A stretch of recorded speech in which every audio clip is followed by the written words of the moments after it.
ওরে নিজের ভিতরে তাকা দেখা আমার মাওলার কুদরতের ঘেরান।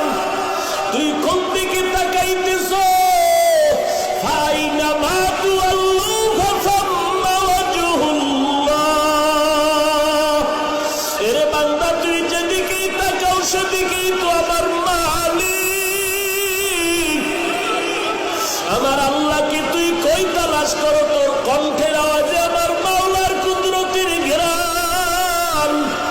তোর চেহারার ভিতরে আমার মাওলার কুদরতের ঘেরান।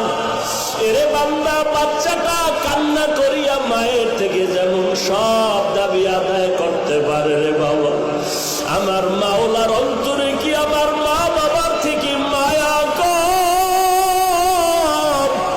বাচ্চার কান্নায় যদি মায়ের কলিজাটা ছিঁড়িয়া যাইতে পারে, ওই কান্না যদি ধরিয়া তুই একবার চোখের পানি ছেড়ে আমার মাওলাকে মোহাব্বতে ডাক দাও, আমার আল্লাহ কেন তোমার ডাকে সাড়া দিবে না রে বাবা? আমার আল্লাহর মায়াটা কি কম?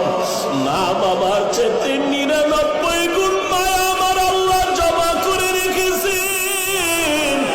আল্লাহ বলেন, পাহাড় পরিমাণও যদি গুনাহ করো, জিহ্বাটা নাড়াইয়া মুহাব্বতে একবার আল্লাহ বলে যদি ডাক দাও, আর চোখের বাড়ি ছেড়ে বলো, রে মালিক, এই জমিনে আমার মতো গুনাহগার কেউ নাই। আমার গুনার কারণে আমার সন্তানেরা কষ্ট পায়, মা বাবা কষ্ট পায়, সমাজের মানুষেরা কষ্ট পায়।